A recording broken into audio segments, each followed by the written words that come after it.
কথায় বলতে চাই, আমরা আওয়ামী লীগ করি, আমরা বঙ্গবন্ধুর সৈনিক, আমরা শেখ হাসিনার সৈনিক। পদ পদবি চাই না। যতদিন আইসামার ডন ভাই এই জগন্নাথপুর উপজেলায় বেঁচে থাকবে, আমরা শ্রমিক সংগঠনের হাজার হাজার সংগঠনের নেতৃবৃন্দ আমরা ওনার পিছনে কাজ করে যাব। সংগ্রামী সুধী বন্ধুরা আমার, আমরা নেতাকে বলবো, আমাদের শ্রমিক লীগের অনেক গরিব বন্ধুরা আছে, অনেক কর্মীরা আছে, যদি কোনো সুযোগ থাকে আগামী আওয়ামী লীগ কমিটিতে, যুবলীগের কমিটিতে, ছাত্রলীগের কমিটিতে, শ্রমিক লীগের কমিটিতে আপনার মাধ্যমে যদি আমরা কিছু লোক ঢুকাতে পারেন, আমাদের উপজেলায় শ্রমিক লীগের কমিটি হবে। আমরা দেখি বিভিন্ন ইউনিয়ন থেকে আমরা মুরব্বী মুক্তিযোদ্ধা যারা আওয়ামী লীগকে ভালোবাসেন জানে প্রাণে, যারা ত্যাগী কর্মী, তাদেরকে নিয়ে আমরা কমিটি করব। যদি কোনো হাইব্রিড কর্মী, কোনো উইরে এসে জুইরা এই কমিটিতে স্থান পাবে না। এই ছেলে আপনাদের যারা মুরব্বী আছেন ইতিহাস বলতে পারবেন। কলকলি ইউনিয়নের সম্মানিত সাবেক সভাপতি, উনি সব সময় ডন সাহেবের সাথে থাকেন। উনি কোনো উইরে এসে জুইরা বসছেন না। উনি একটাই বঙ্গবন্ধুর সাথে ওনার বাবা রাজনীতি করেছেন, আমরা ইতিহাস দেখেছি। উনি বঙ্গবন্ধুর সাথে ওনার বাবা বারবার এই দক্ষিণ সুনামগঞ্জে নৌকা নিয়ে আসছেন। উনি নৌকা নিয়ে বিপুল ভোটে নির্বাচিত হয়েছেন। আমরা যখন ছোট ছিলাম ওনার বাবার পিছনে আমরা রাজনীতি করেছি। আমরা বঙ্গবন্ধুর সৈনিক। একটাই কথা বলতে চাই, আমরা শেখ হাসিনার সৈনিক।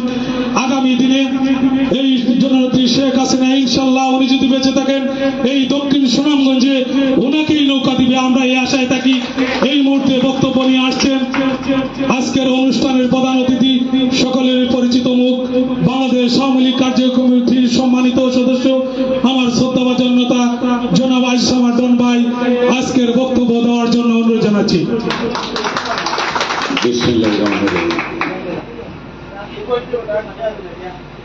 আমি সম্মানিত সভাপতি, বিশেষ অতিথি এবং দূর দূরান্ত থেকে আগত আমার নেতৃবৃন্দ, শ্রমিক লীগ, আওয়ামী লীগ এবং আওয়ামী লীগের অঙ্গ সংগঠনের নেতৃবৃন্দ, কর্মী ভাইরা, সকলকে আসসালামু আলাইকুম, আদাব। নাম ধরে কইতে গেলে বহু নাম আমি জানি, এত নাম করতে কাইয়ুমের নাম ধরেই একটা কথা কই। কাইয়ুম মাত্র আসসালামু আলাইকুম, আমি বক্তব্য রাখা শুরু করার বাদে আইলানি নাই, আপনার নামে এই মাত্র নালিশ শুনছি আর এই মাত্র আপনাকে আজ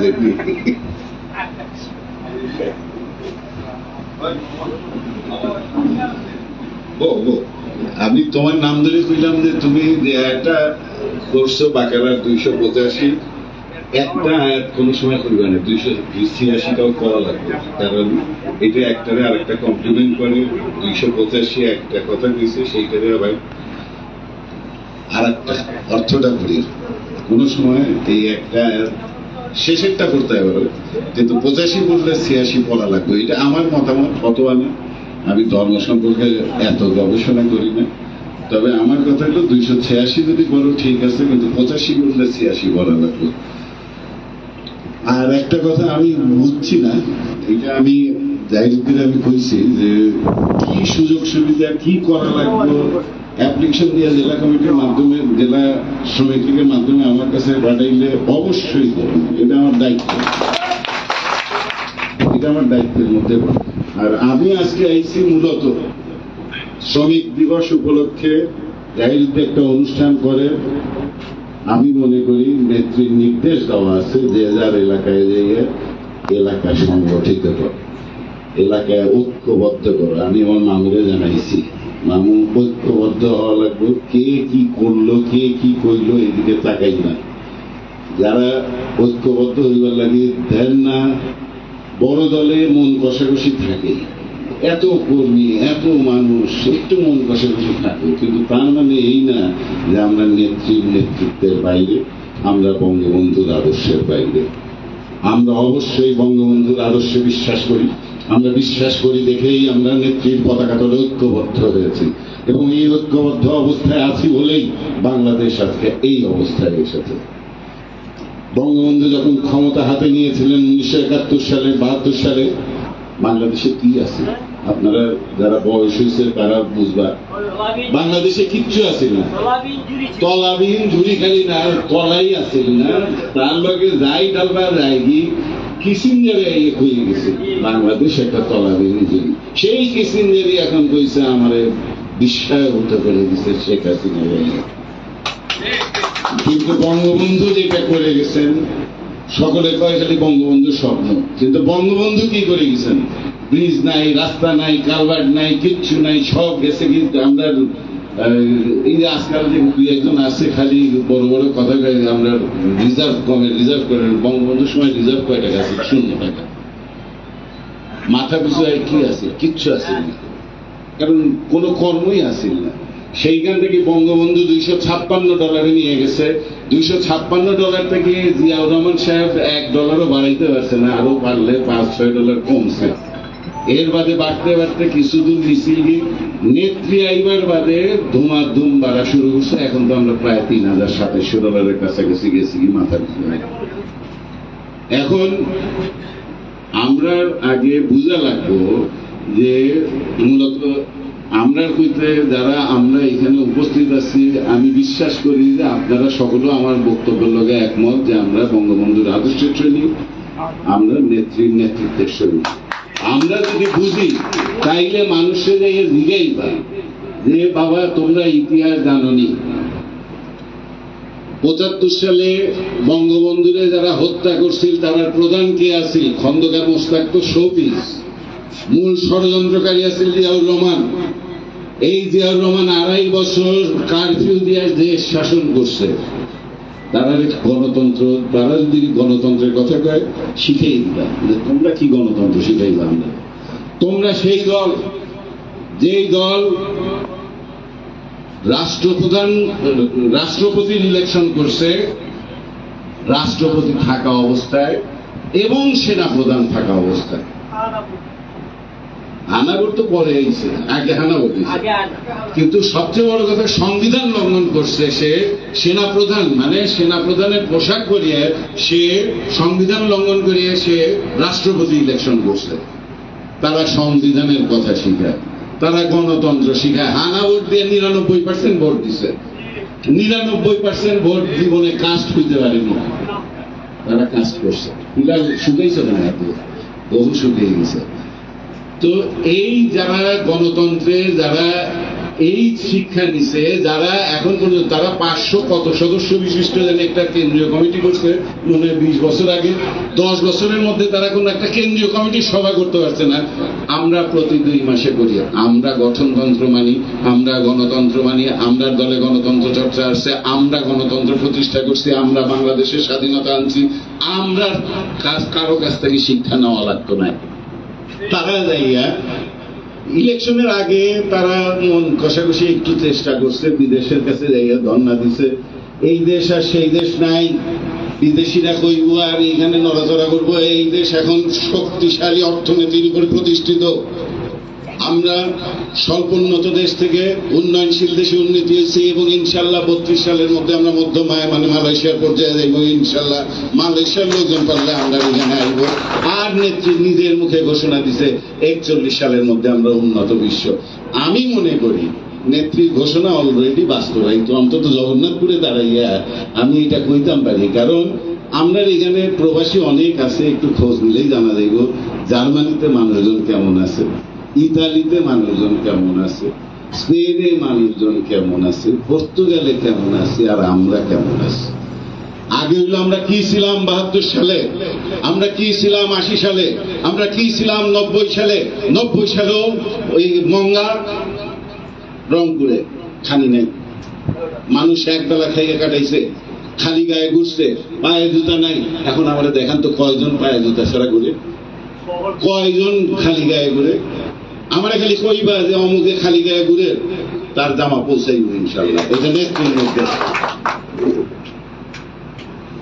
নেত্রীর কয়েকটা নির্দেশের কথা আমি আগে কই দিই, আমরা তো বক্তব্য ঠেলায় মনে থাকতো না। নেত্রীর নির্দেশ আছে কিছু, এটা মূলত আমরা কওয়া উচিত। এখন যেহেতু সকলের সামনে আছে কইলেই, এইবার কিছু অনুষ্ঠান, বিশেষ অনুষ্ঠান, বছর ব্যাপী প্রতিষ্ঠা বার্ষিকী, প্লাটিনাম জুবিলি, 75 আওয়ামী লীগের 75 বছর পূর্তি উপলক্ষে বছর ব্যাপী, এবং আপনার কাছেও নির্দেশনা আইব। এবং নেত্রীর কি জেল মুক্তি দিবস, এটাও, কারণ এই দিনে আমরা আসলে গণতন্ত্রের দিকে আগানোর সুযোগ পেয়েছি। সুতরাং এইটাও জাঁকজমকপূর্ণভাবে করা হইল। আর একটা জিনিস, নেত্রীর বিশেষ নির্দেশ, বৃক্ষরোপণ ম্যান্ডেটরি। আর একটা জিনিস হলো, চারটা জিনিস টাইম হয়েছেন, আমরা ইনশাল্লাহ আমরা তো 80% দাম তুলে দিচ্ছি। সুতরাং নেত্রী একেবারে নাম ধরিয়ে দিচ্ছেন নেত্রকোনা, মাঝখানে আরেকজন আর এক জায়গা থেকে আমরা সিলেট বিভাগের একজন উঠা খেলাই কইছিল যে নেত্রী আমরা প্রায় 80-90 ভাগ শেষ করছি। নেত্রী স্ট্রেইট কইছে যে না না না না, তোমার জেলা না, আমি কইতেছি নেত্রকোনা সুনামগঞ্জ। এইবার এখানে বাম্পার ফলন হয়েছে, আমি জানি ধানটা যেন পুরাপুরি গোলায় ওঠে। তোমরা এলাকায় যে খবর নাও কোনখানে কি লাগবে দেখো, কিন্তু ধানটা যাতে পুরা গোলায় ওঠে, আগামী 7 দিনের মাঝে যাতে ধান কাটা শেষ হয়। আশা করি আল্লাহ আপনারা সুযোগ দিব নেত্রীর নির্দেশটা পালন করার। মোটামুটি ধান কাটা শেষ। আমি আসলে এরপরেই এই প্রোগ্রাম শেষ করে মূল প্রোগ্রাম হলো ধান কাটা দেখা যাওয়া, কি অবস্থা, আমরা হারভেস্টার মেশিনগুলির কি অবস্থা। আপনারা কারো যদি দ্বিমত থাকে আমারে জানাইবা, কোন প্রশ্ন যদি থাকে। আমি যে কথাগুলি কইলাম যে আমরা বাংলাদেশ আওয়ামী লীগ ক্ষমতায় আসলে মানুষের ভাগ্য পরিবর্তন হয়, আর তারা আসলে আপনারা কি মনে আছে নি আমরা সময় কতজনের মারা হয়েছে, কিভাবে মারা হয়েছে। চিদ্দিয়া সাহেব, এই যে আমরা এই হাসান ইমাম, মমতাজ সাহেব, না সবচেয়ে বড় কথাটা আসানুল্লাহ মাস্টার, কিবরিয়া সাহেব, আসানুল্লাহ মাস্টার, হাসান ইমাম এবং আমরা মমতাজ সাহেব খুলনা, এইরকম বড় মাপের নেতা অন্তত 25-30 জনে মারা হয়েছে। 21,000 নেতা কর্মীরা মারা হয়েছে। অপারেশন ক্লিন আর্ট খেয়াল আছে, অপারেশন ক্লিন আর্টে আমরা কি অবস্থা হয়েছে বাড়িতে থাকতাম পারছি যারা তৎকালীন নেতা। তো এই জিনিসগুলি তারা একটু স্মরণ করাই দিবা যে তোমরা একটা রাজনৈতিক মামলা দেখাও, একটা রাজনৈতিক হত্যাকাণ্ড দেখাও যেটা আওয়ামী লীগ আমলে ঘটছে, একটা যদি দেখাইতে পারো আমার নেত্রী সেই জায়গায় অ্যাকশন নেবে। তারা কিচ্ছুই দেখাইতে পারে না, তারা খালি বিদেশে যাইয়া বিদেশে, এখন ইলেকশনের বাদে তোমরা বিদেশিদের কাছে কান যাও, এটা কিসের ষড়যন্ত্র, কিসের ষড়যন্ত্রের আলামত। ইলেকশন বাদে যাওয়া মানে তোমরা পঞ্চম শক্তি, এটা ইংরেজিতে কয় ফিফথ কলাম। ফিফথ কলামের মানে হইল তারা ষড়যন্ত্রকারী, বিদেশি ষড়যন্ত্রকারী দেশি শক্তি। তারা বিদেশি ষড়যন্ত্রকারীদের দেশি শক্তি হিসেবে দেশের ভিতরে কাজ করতেছে, তারা রাষ্ট্রদ্রোহী। তারা যদি বিদেশিদের কাছে বেশি যায় নেত্রী $5 দিব, নেত্রী $5 দেবো। তারা খাইছে না এখনো, তারা মনে করে ভালো আছেনি মামা, তারা মনে করে যে নেত্রী আমরা মারছি, কিন্তু নেত্রী তো মারে না, নেত্রী তো মামলাও দেয় না। সাবির হোসেন চৌধুরীর ফেরিতে প্লেট চুরির মামলা দিছে, সাবির হোসেন চৌধুরী নাকি ফেরি যে প্লেট চুরি করছে। এগুলি আমরা স্মরণ আছে, তারা স্মরণ করে।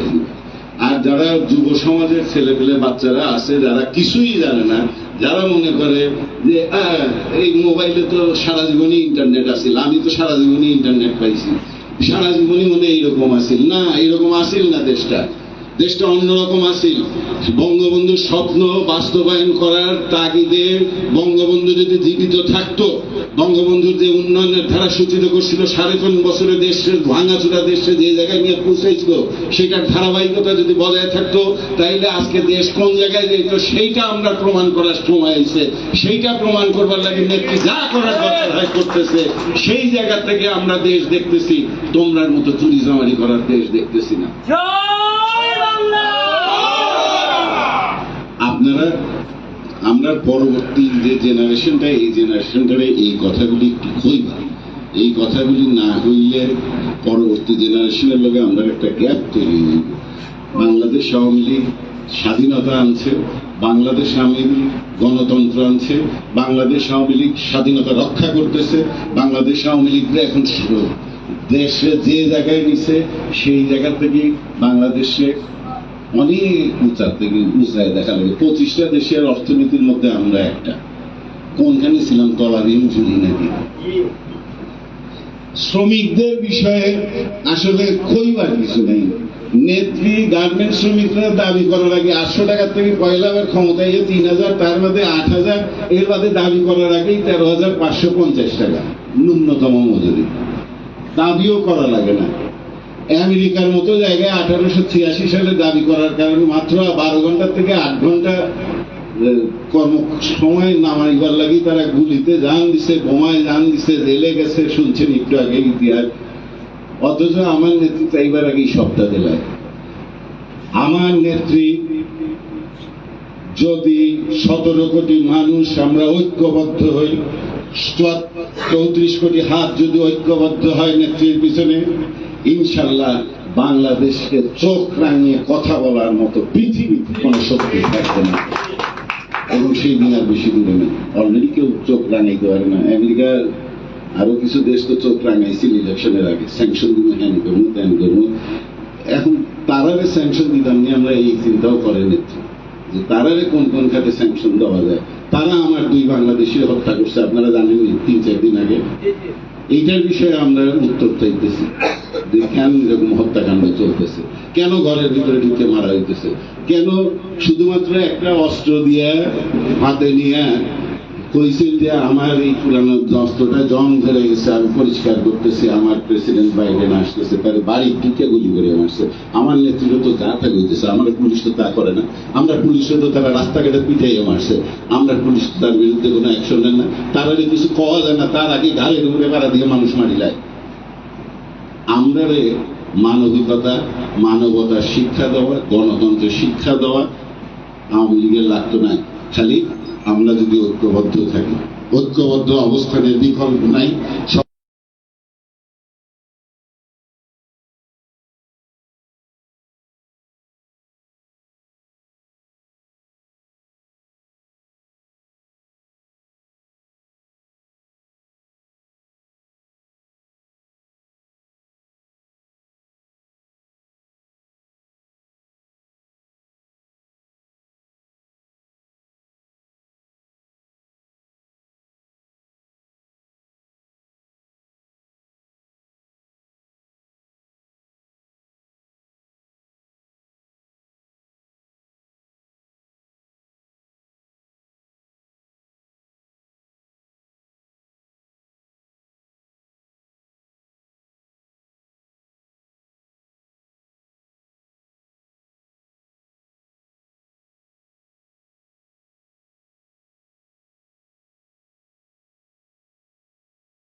এখন কথার বাড়াই না, গরমের দিন আমার মামু হঠাৎ করে আইয়া হাজির হয়েছেন। মামুর লোক মা তুইছে, মামু আইব কইছে, কিন্তু দেরি করে নিছে আমার বক্তব্য রাখার পরে। আমি আবার ফর্মালিটিস মানি না, সুতরাং মামু যদি 2-4 কথা কইতে যাবে কইলাম। জয় বাংলা, জয় বাংলা।